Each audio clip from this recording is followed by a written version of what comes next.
After 2 days of frenzied hitting and nail-biting finishes, we had a more sedate game today between the Delhi Capitals and the Sunrisers Hyderabad. But that's not to say that it wasn't an exciting game to watch. This is end of days play, and you're watching Uninvited Opinions.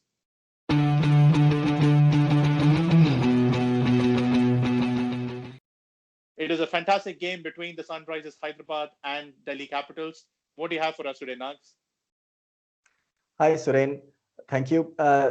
So you've been crying for a more balanced battle between the bat and the ball, and that's what we had today. So let's just dive into the summary. So it was Delhi Capitals who won the toss, and no prizes for guessing. They chose to field first. So Bairstow and Warner played cautiously against some very good bowling from Delhi up front, and that meant that they had a very sedate start. So at the end of the power play, they were just 38 for no loss.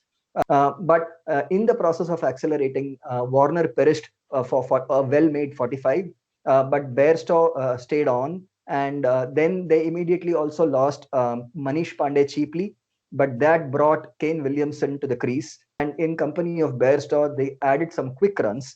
And in Bairstow also went past his 50 the first time in this IPL, but not at a very express pace. So he eventually fell for 53 in 48 balls. But Williamson kept going and scored a brisk 41 of just 26 balls. And that meant Sunrisers finished with a score of 162 for the loss of 4 wickets. For Delhi, it was the star bowler Kagiso Rabada finished with figures of 2 for 21. And it was the wily, leggy Amit Mishra who also had a couple of wickets to his name, finishing with 2 for 35. In reply, Delhi actually lost Prithvi Shaw very cheaply in the very first over to Bhuvaneshwar Kumar, and that probably brought Bhuvaneshwar of the old back to the fore. And they therefore could control the run flow in the power play. And again, Delhi finished with 34 for one in their power play overs. That meant when Rashid Khan was introduced, it was more pressure on Delhi to go after him, and that costed the wicket of Shreyas Iyer. And then they never actually got going beyond that. A tight bowling spell by the spinners meant that there were constant wickets in the middle overs, and then and the Pacers, the lesser known rookies of the Sunrisers bowling attack, also managed to fill in and bowl very good overs in the death, and eventually strangled Delhi out, where when they finished at 147 for the loss of 7 wickets in the 20 overs.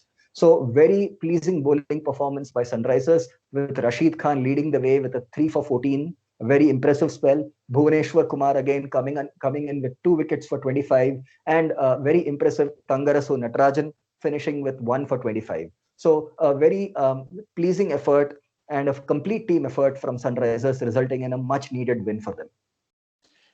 And with this win, every team in the tournament has now won at least one game, which makes for a more interesting tournament. Lots of interesting things to talk about today. What do we have at number 5? At number 5, we would discuss the distinct characteristics of each of the three venues so far in IPL.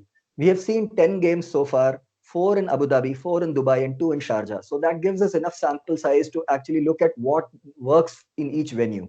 So it is clear now that Abu Dhabi happens to be a more meddling score, 150, 160-ish kind of a scoring venue. While Dubai is a very more true pitch with the ball coming onto the bat, and that allows batsmen to go big. And that, in spite of being a big playing field, allows for a lot of run scoring. And Sharjah, with its tiny outfield, the pitch is almost taken out of the equation, and therefore you are almost always going to see a high scoring affair.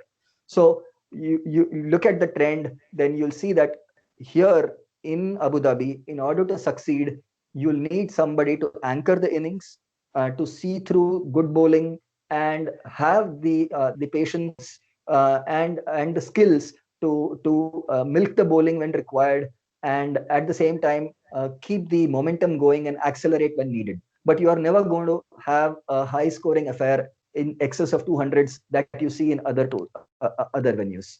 I think one other interesting thing that I observed in today's game was the fact that bowlers were and players in general were less comparatively at least appeared to be less tired when compared to say Sharjah.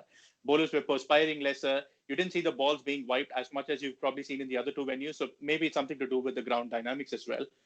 At number 4, we're going to touch upon something that you spoke about briefly, the need for a batting anchor at Abu Dhabi, and that's precisely what Delhi Capitals lack today.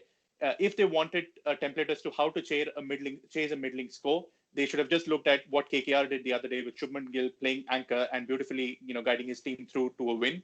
Instead, a number of the Delhi Capitals batsmen did not show the necessary patience to play on this Abu Dhabi wicket, and instead Perish trying to go for big shots. Can their batting unit show the necessary temperament to get them out of these tricky chases? Because they've got a fantastic squad, and if they want to push further and win this tournament, they've got to be able to chase totals like these. Yeah, totally agreed. Today's innings, I think Shikhar Dhawan tried to play that role to some extent, anchoring the chase. But again, against Rashid Khan, he eventually lost his temperament and lost his wicket. And with someone like Rahane sitting outside, if they can bring him in and probably stabilize that middle order. Let's take a look at number 3. Number 3, the welcome addition of the classy Kane Williamson to the Sunrisers batting lineup. We were wondering how they are going to fit Williamson alongside Warner and Bairstow. They retained the two at the top and brought Williamson in the middle order, and that lent the much needed stability that they were lacking in the middle order. And who is to say that Williamson is not a good T20 player? He's probably the most underrated T20 player going around. And in such a field playing conditions where it was important to run those twos, find those gaps, keep the momentum going, rotating the strike, no better player than Williamson to have in the side. So he ended up with the highest strike rate among the three of them. I love watching Kane Williamson, and although his his presence in the side today did alter Sunrisers' balance, so they only had 5 specialist bowlers. Fortunately for them, it didn't hurt them today. All bowlers came to the party. Maybe going ahead, they might want to maybe switch Priyam Garg and bring in Vijay Shankar, who offers similar batting capabilities like Priyam Garg, but also offers some useful medium pace bowling. So that's one for them to consider going into the future matches. At number 2, we're going to take a look at the Pacers today, who came to the party finally. It was brilliant to watch Rabada today, who I considered, for my money's worth, as the best all-format bowler in the world currently. Irrespective of what format you're playing, he always delivers. And for the Sunrisers, Bhuvi came to the party. When he's bowling well, he always gives a strong chance for the Sunrisers to succeed. And it was very pleasing to see Natarajan actually nailing those Yorkers right at the end of the innings. And so that's something that we've been missing from the tournament so far. And to find a rookie doing it consistently and denying the Delhi batsmen the opportunity to play the big shots was really pleasing to see. I can't agree more. That's exactly what we and other experts have been asking for. Why aren't the bowlers bringing in those Yorkers? And for all the Yorkers that Natarajan nailed at the end of the innings, it was only fair and just to see him rewarded with the wicket of Stoinis. And what do we have at number 1 today? At number 1, it's the trump card of SRH's bowling lineup, Rashid Khan. So he almost always delivers, lives up to his big name, big reputation. So it was tailor-made for his style of bowling. He was introduced on the back of a quiet power play for Delhi. So Delhi could not have played him lightly. They had to take some chances against him, and that's playing into his hands. And it started with Shreyas Iyer perishing in the second ball of his spell. And then again, after some quiet overs, Shikhar Dhawan trying to fancy a slog sweep against him, perished. And then again, when he was held back for one last over in the final 4 overs, Rishabh Pant tried to play one shot too many against him and perished again. So it was trademark Rashid Khan, who put extreme pressure on the batting lineup, allowed other bowlers to bowl freely around him, and pretty much led the bowling effort for Sunrisers. The Delhi Capitals batting unit missed a trick. They should have just seen how Kolkata Knight Riders played him the other day. don't go after him. Try not to concede a wicket. If he takes a wicket off a good ball, so be it. But you don't actively give him a wicket and try and target the other bowlers. They failed to do that, and they paid the price. So looking at the key moment of the day's play, I thought Rishabh Pant getting out to Rashid Khan in the 17th over when he was almost trying to break free or threatening to break free, if I correct myself. I think that was a key moment of the day. If he'd probably seen off that over, he could have probably taken Delhi home. He failed to do so, and Delhi promptly lost the game. So, fun fact of the day, I've got two options for you, Naz. The first one is the fact that it's an interesting observation. Both openers for both teams got out trying to sweep. David Warner tried a reverse sweep.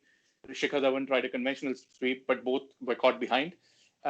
And the second fact was, I don't know if you observed this, but Marcus Stoinis made an interesting save. So he was, I think, at long on trying to save a boundary. What Stoinis did was actually parry the ball, all the way back, almost to the 30-yard circle, and then another fielder then ran in and threw the ball back to the keeper.